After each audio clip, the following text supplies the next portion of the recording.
Right to equality அப்படின்ற ஒரு விஷயத்தை இவர் படங்கள் பார்க்குற மூலியமாக இன்னும் நம்ம நல்லா தெரிஞ்சுக்க முடியும். டாக்டர் ரஞ்சித் எடுத்த தங்கலான் பற்றி தான் சொல்கிறேன்.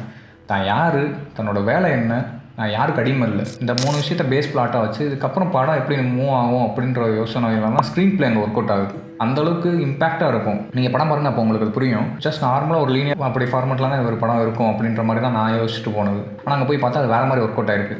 அது போக விக்ரமோட பெர்ஃபார்மன்ஸ், அது டெடிக்கேஷனுக்கு என்ன வார்த்தை இருக்கோ அது எல்லாமே அவர் கொடுத்துடலாம். ஏன்னா அந்த மாதிரியான ஆள் தான் அவர். ஸ்லாங்காக இருக்கட்டும், இந்த கெட்டப்பாக இருக்கட்டும், எல்லாமே அப்படியே ஆக்ட் ஆகுது. அந்த ஊர் மக்கள் மாதிரியே அவர் டிஃப்ரென்ஸ் இருக்காதுன்னு நினைக்கிறேன். அவர் நீங்கள் படம் பாருங்கள், அந்தளவுக்கு அவர் ரொம்பவே மெச்சூர்டாக ஹேண்டில் பண்ணியிருக்காங்க. அந்த கேரக்டர் தங்கலான்ற கேரக்டரில் தான் வராது. பட் கிளைமேக்ஸில் ஒரு டிஸ்டன்ட் டர்ன் இருக்குது. ஸோ அதை இப்போ ரிவீல் பண்ணணும்னு நினைக்கிறேன். அதை தாண்டி அவரோட வர பார்வதி அவங்களா இருக்கட்டும், ரோலில் என்ன அழகியல் இருக்கோ அதை ரொம்ப சூப்பராகவே ஒர்க் அவுட் பண்ணியிருக்காங்க. அதெல்லாம் தாண்டி ஒரு நாஸ்டாலஜிக் மூமெண்ட் அப்படின்ற மாதிரி ஒரு இருக்கும்ல, ஒரு ஹீரோ நடந்து வரப்போ இந்த பிஜிஎம் ரொம்ப எலிவேட் பண்ணல. அந்த மாதிரியான ஒரு பிஜிஎம் வந்து ஜிவி பிரகாஷ் இந்த படத்துக்கு ரொம்பவே ஹெல்ப்ஃபுல்லாக இருக்குது. இந்த ஒரு நாஸ்டாலஜிக் மூமெண்ட்லாம் எக்ஸ்பீரியன்ஸ் பண்ணலாம். தேட்டரில் கண்டிப்பாக பாருங்கள்.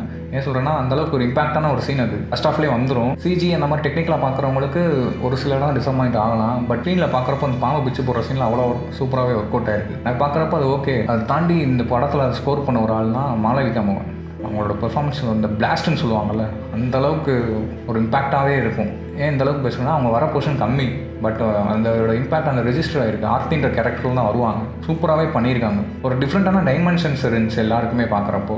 ரைட் டு ஈக்குவாலிட்டி அதை பற்றி நல்லா தெரிஞ்சுக்கோங்க. நம்ம முன்னோர்கள் செஞ்ச தப்பு இன்னும் நம்ம செஞ்சுக்கிட்டு இருக்கக்கூடாது யாருக்கும். இந்த உலகத்தில் எந்த வேலையுமே கீழ்த்தரமான வேலை, கெட்ட வேலை அப்படின்லாம் கிடையாது. வேலை அது அவ்வளோதான். அதை தாண்டி ஒருத்தனை ஜட்ஜ் பண்ணுறதும், ஒரு சமூகத்துலேருந்து வரவனை வச்சு அது எப்படி தான் அப்படின்னு ஜட்ஜ் பண்ணுறதும் நிறுத்தணுன்ற மாதிரியான ஒரு அரசியல் பண்ணியிருப்பார். ரஞ்சித் படம்னாலே இப்படி தான் அப்படின்ற மாதிரியான மைண்ட் செட்டில் போகாமல் அவர் இந்த படத்தை அவர் என்ன சொல்ல வர்றன்றதை புரிஞ்சுக்க ட்ரை பண்ணால் இன்னும் நல்லா பெட்டராக இருக்கும். என்டர்டெயின்மெண்ட் வைஸ் கம்மி, பட் இம்பாக்ட் வைஸ் அது சூப்பராக இருக்கும். ஸோ இந்த படத்தை கண்டிப்பாக போய் தேட்டரில் பாருங்கள். உங்களோட வியூஸ் என்னன்றது கமெண்ட் செக்ஷனில் சொல்லிட்டு போங்க.